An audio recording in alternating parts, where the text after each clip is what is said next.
Olá pessoal, bem-vindos! Hoje nós vamos falar de um dos passos mais importantes na instalação elétrica. E olha, quando eu digo importante, tem uma observação nisso.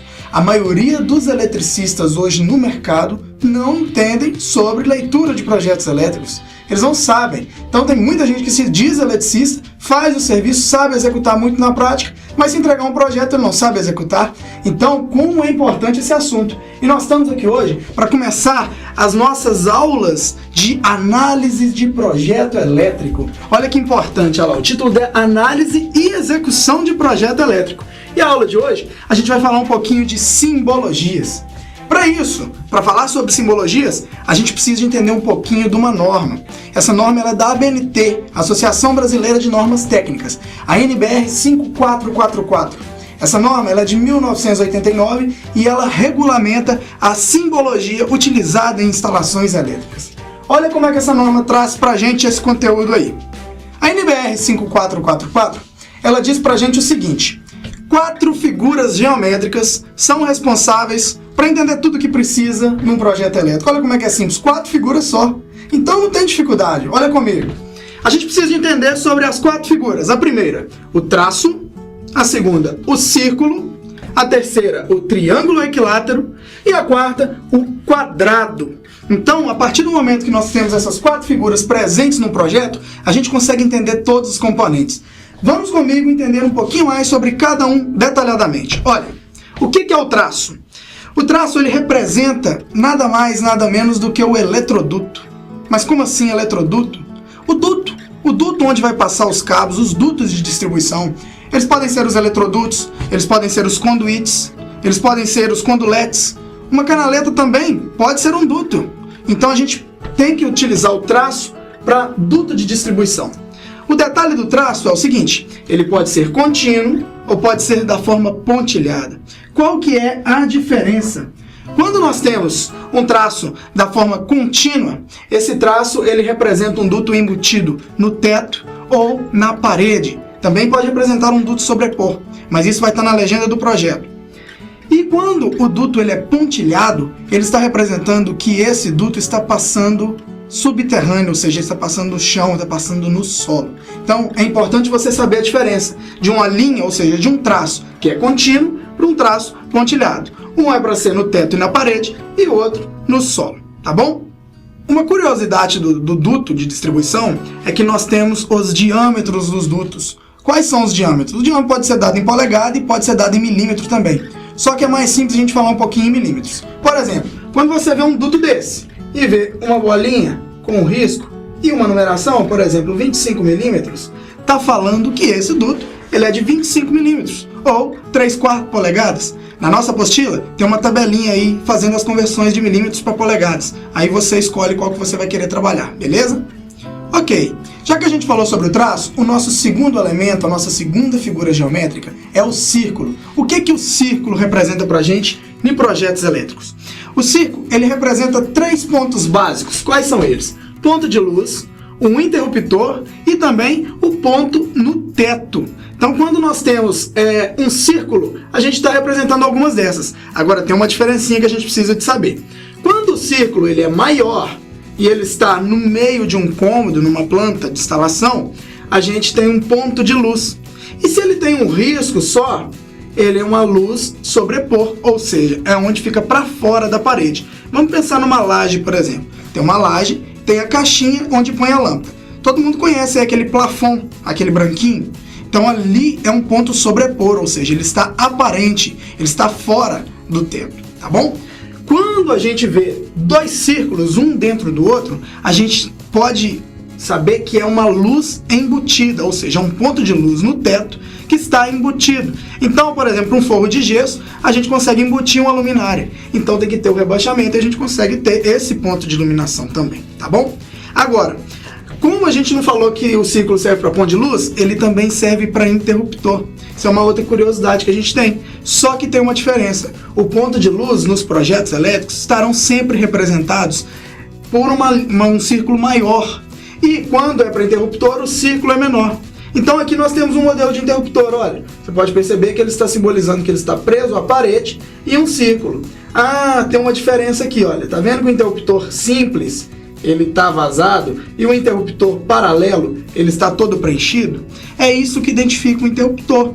Olha, a gente vai ter uma aula de interruptores ainda e vocês vão entender a diferença do interruptor simples para o interruptor paralelo. Mas vou deixar bem claro para vocês o que é a diferença entre eles. Ó, o interruptor simples é aquele que você consegue acender a lâmpada num lugar e apagar naquele mesmo ponto.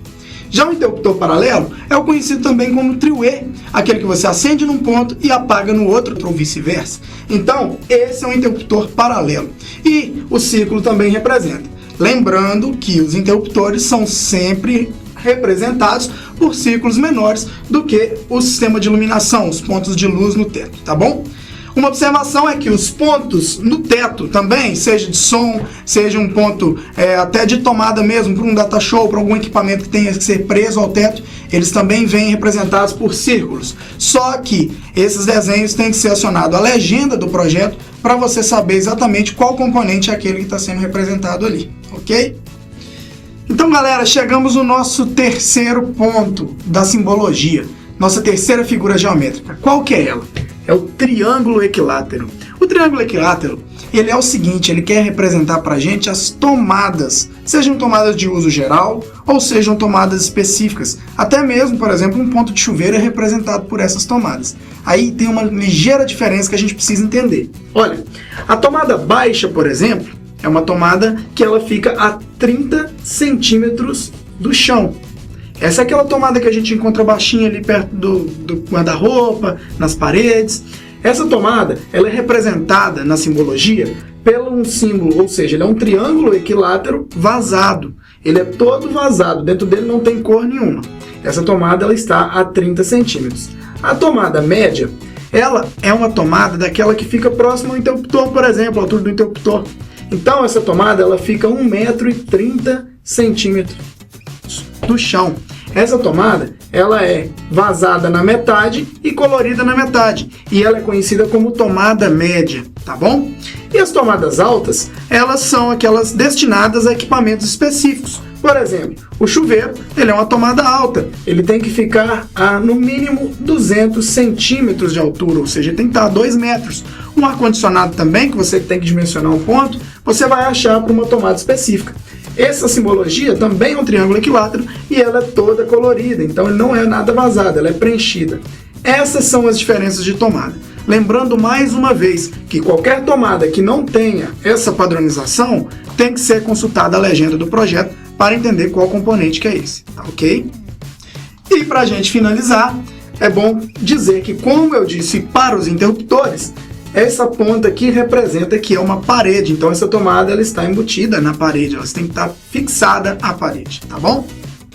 E para nós encerrarmos, pessoal, nós temos a quarta e última figura geométrica, que é o quadrado. Então, dentro da simbologia dos projetos elétricos, a gente precisa de entender isso. O quadrado, ele representa simplesmente os quadros e as caixas de passagem. Os quadros, eles podem estar embutidos na parede. As caixas de passagem, elas podem estar embutidas tanto na parede quanto no chão também. Então, se a gente tem um duto pontilhado chegando numa caixa de passagem, um quadrado, por exemplo, ela está no chão. Se a gente tem um duto que não é pontilhado, que ele é contínuo, chegando num quadro, ele está na parede. Agora, tem uma diferença. Esse primeiro quadro nosso aqui, ele é representado por um quadro que ele é metade preenchido e a outra metade vazada. Então, ele é um quadro de distribuição sobrepor. Quadro de distribuição, olha, a gente tem que ficar muito ligado com isso, você já tem que estar aprendendo sobre siglas. Então a gente trabalha o tempo todo com siglas, QD, QG, QM, e isso é interessante. Olha, esse quadro, ele é metade preenchido, metade vazada, ele é um quadro de distribuição e sobrepor. Por que ele é sobrepor? Ele fica aparente, ele fica para fora da parede. Um quadro embutido, ou seja, um QD, um quadro de distribuição de embutir, ele tem metade dele para dentro da parede e a parte dele para fora. Então ele fica só com a tampinha de fora, aquele na qual a gente embute ele dentro da alvenaria. Ele não é sobrepor, ele não fica aparente, tá bom? Pessoal, então só para frisar, quando ele é de sobrepor, quando ele é aparente para fora da parede, nós temos a linha abaixo do quadro, ou seja, ela está no pé do quadro aqui. Isso aqui simboliza a nossa parede. Já quando ele é de embutir, a nossa parede simplesmente sobe um pouquinho, ou seja, o nosso quadro entra para dentro da parede. Então é essa linha aqui que vai estar simbolizando que o nosso quadro ele é de embutir. No quadro de medição, isso também acontece, né? O quadro de medição, ele é representado por um quadro escrito MED dentro. O quadro de medição, para quem não sabe, é aquele que vem com o relógio da concessionária lá na entrada de energia da casa, onde ele mede o consumo da residência, tá bom? Esse quadro ele também pode ser de sobrepor, como ele está desenhado aqui, como ele também pode ser de embutir. Para ele se tornar um de embutir, simplesmente aqui, ó, a parede vai estar representada ali, tá bom? Fiquem ligados aí, nós temos mais vídeos sobre análise e execução de projetos elétricos e no próximo vídeo a gente vai tratar um pouquinho sobre a interpretação da planta baixa. Vocês vão ver uma planta baixa, um projeto mesmo, e daí em diante vocês vão aprender como analisar e executar esse tipo de projeto, tá bom? Um abraço e até a próxima!